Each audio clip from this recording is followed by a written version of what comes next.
En 75 ans d'existence, Denise a connu les extrêmes. Dans la première moitié de sa vie, son quotidien n'a été que richesse et confort. Aujourd'hui, Denise vit dans la misère. Sans son amie Sabrina, elle n'aurait jamais obtenu le minimum vieillesse, une petite allocation qu'elle vient chercher tous les mois à la banque. On a versé 660, 3 billets de 50. 660 € par mois, c'est tout ce que Denise a pour vivre. Je me contente de très peu. Je ne vais pas au restaurant, je vais nulle part. Alors ce qui fait que, évidemment, je dispose de ce qu'il faut pour ma survie. Voilà. Merci, au revoir. Pourtant, Denise pense qu'elle pourrait vivre comme une millionnaire. Car elle affirme être copropriétaire d'un des plus célèbres palaces de la Côte d'Azur. L'Hôtel Martinez, à Cannes. C'est ici que célébrités et grosses fortunes se croisent pendant le festival du film. À l'intérieur, tout respire le luxe des grands hôtels internationaux. Sols en marbre, œuvres d'art, mobilier authentique de l'époque Art déco. Un séjour dans ce palace de la Croisette peut coûter jusqu'à 2 500 € la nuit. Aujourd'hui, Denise réclame sa part sur les bénéfices de l'hôtel. Un héritage d'au moins 10 millions d'euros qui, selon elle, lui échappe depuis des années. Mais l'hôtel conteste.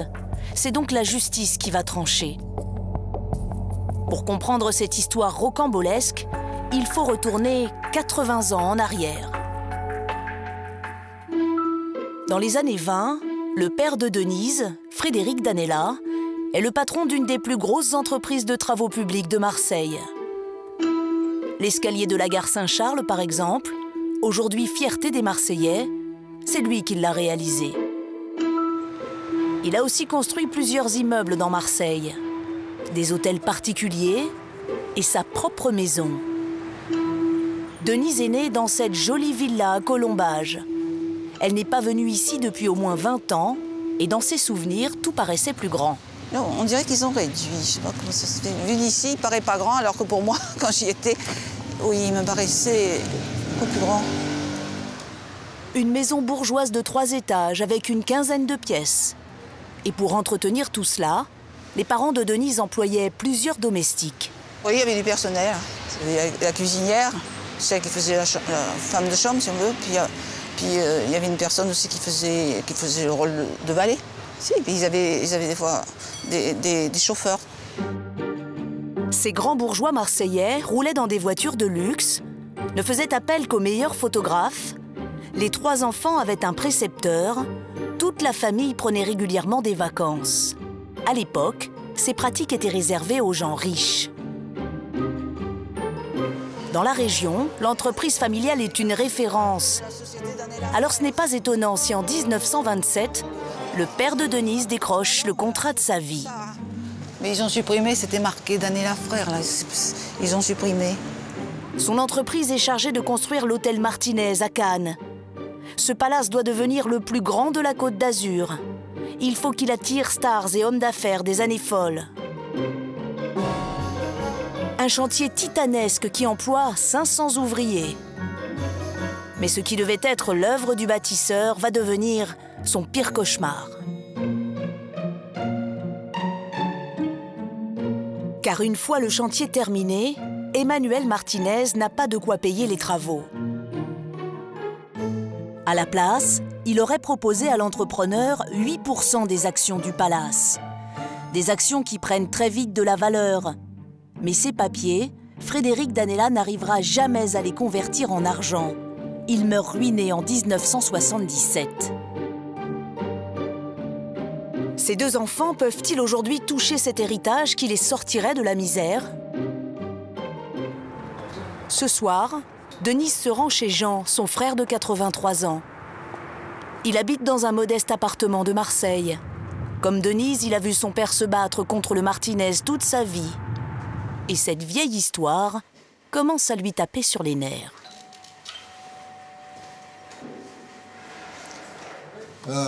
Oui, ça va être vite fait. Non, mais ça, oui, on te laisse. Non, on te laisse. mais, Moi, ça me mange. Voilà, ça va, très bien. Il y a mon jambe qui a dit qu'on me fout de la paix. Oui, d'accord. Oui, c'est sûr.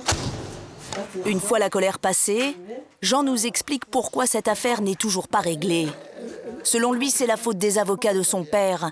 Il les accuse d'avoir été corrompus par la partie adverse. Mon père avait un avocat, à un moment donné, le gendre de cet avocat. Il a foutu en l'air tous les dossiers du Martinez. Je sais très bien ce qui s'est passé. On a dû l'acheter, forcément. Forcément. Il y en a un autre, moi. Mais je lui ai fait avouer qu'il avait été contacté et qu'on lui donnait un avancement pour nous laisser tomber. D'accord. Je lui ai fait avouer. Je lui ai dit, vous êtes un drôle de salopard. Hein? Des accusations que nous n'avons pas pu vérifier. Non, c'est pas ça, c'est que là... Mais les Danella conservent précieusement un document qu'ils considèrent comme leur titre de propriété. Ah, mon père. Voilà mon père. Cet acte notarié est daté de 1931. Il est co-signé par Martinez. Il stipule que Danella est bien propriétaire de 8% des actions de l'hôtel pour une valeur de 100 000 francs de l'époque. Aujourd'hui, cela représente 10 millions d'euros. S'ils n'ont jamais réussi à récupérer leur argent, c'est à cause de l'histoire mouvementée de l'hôtel. Une histoire que l'on retrouve dans les archives départementales des Alpes-Maritimes. C'est Pierre Zegmar, l'avocat de la famille, qui a reconstitué les péripéties de l'hôtel. Il y avait deux sociétés, hein, l'une qui était propriétaire des murs et l'une qui exploitait le fond. À partir des années 40, le Martinez passe de main en main. 1942, la France est occupée. L'hôtel tombe entre les griffes d'un collaborateur. À la Libération, l'hôtel est réquisitionné par l'État. Il sera ensuite revendu à un groupe hôtelier en 1981. À chaque changement de propriétaire, la famille de Denise est ignorée et ne touche rien. En 81, ils ont pourtant bien essayé de faire entendre leur voix. À ce moment-là, mes clients ont dit « mais ne vendez pas l'hôtel, payez-nous nos actions !» Payez-nous nos actions. En plus, ils sont déjà dans la misère. Ils ont déjà tout perdu. Alors, ils ont écrit à Bérégovoy, ils ont écrit à des députés, et on ne les a pas entendus. Jusqu'ici, les héritiers ne trouvaient pas d'avocat, car ils n'avaient pas de quoi le payer. Mais Pierre Zegmar, lui, a accepté de travailler gratuitement pour partir au combat. Il ne sera rémunéré que s'il gagne le procès. Et pour l'instant, il est optimiste. Mais 80 ans après les faits, alors que l'hôtel a changé 5 fois de propriétaire, les héritiers peuvent-ils encore obtenir gain de cause? Aujourd'hui, l'hôtel Martinez appartient à un grand groupe américain qui leur a opposé une fin de non-recevoir et n'a pas souhaité répondre à nos questions.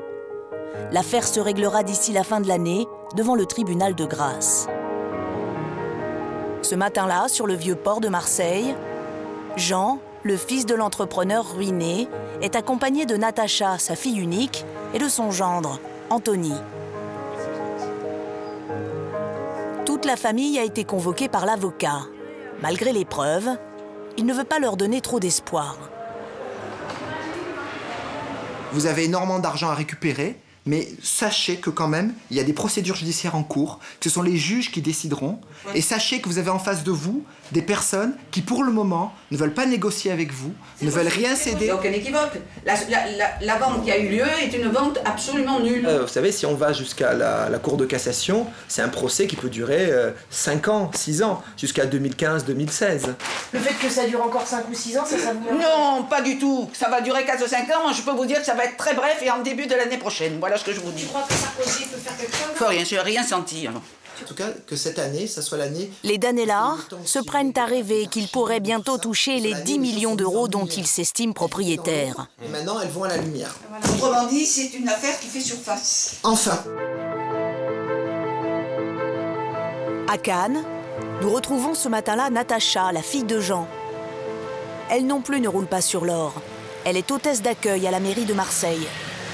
Jusqu'à présent, les boutiques de luxe, elle ne faisait que passer devant. Mais elle se dit que ça pourrait bientôt changer. Ça fait rêver? Ah oui, oui, oui.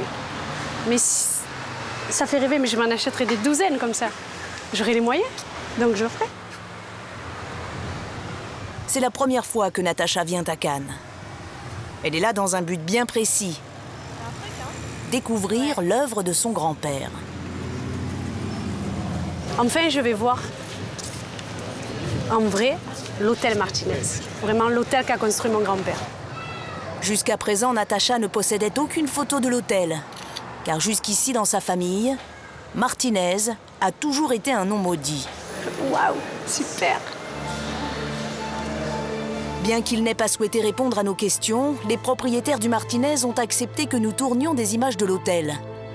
Natacha, qui pour eux est une inconnue, nous a discrètement accompagnés. Elle est émue et impressionnée. C'est vraiment quelque chose de beau, de magnifique, hein, que je découvre enfin pour la première fois. C'est joli. Oui. Oh là là, c'est vraiment... Ah oui. Ça... Ah oui. C'est une suite. Ah, ça s'allume des commandes. C'est vrai que ça donne envie de dormir, là. Ça donne envie. Oh là là. On aura envie de faire des folies, là. Vraiment. Vraiment, ouais. Papy. On peut aller là, par là, par exemple. 1 heure après notre arrivée, le directeur de l'hôtel nous consacre quelques minutes. Il est à la tête de l'hôtel depuis 3 ans et s'occupe uniquement de la gestion de l'établissement. Vous n'êtes pas au courant qu'il y aurait peut-être les enfants et petits-enfants de ce constructeur qui pourraient percevoir 8% des parts de l'hôtel? Je ne connais pas du tout cette affaire. Et vous seriez prêt à les accueillir, à les rencontrer, tous ces gens? Pardon, quel genre? Cette famille qui... Écoutez, tous les gens sont bienvenus au Martinez. Tous les clients sont bienvenus au Martinez. Vous avez la petite fille du constructeur, en fait, qui est là. La petite fille du constructeur. La petite fille du constructeur, elle est là. Bon, écoutez, enchanté. Silence gêné. Les deux parties n'ont pas grand-chose à se dire. Voilà, donc elle avait envie de venir voir ici cet bien, hôtel. vous avez visité? Voilà, oui, on m'a fait visiter, voilà. Au revoir. Merci. Bonne journée. À bientôt. À bientôt. La famille Danella et la société propriétaire de l'hôtel s'expliqueront devant le tribunal. Natacha sait que la bataille s'annonce difficile, car le groupe américain qui possède aujourd'hui le palace estime ne pas devoir supporter les conséquences d'un litige qui date de 80 ans.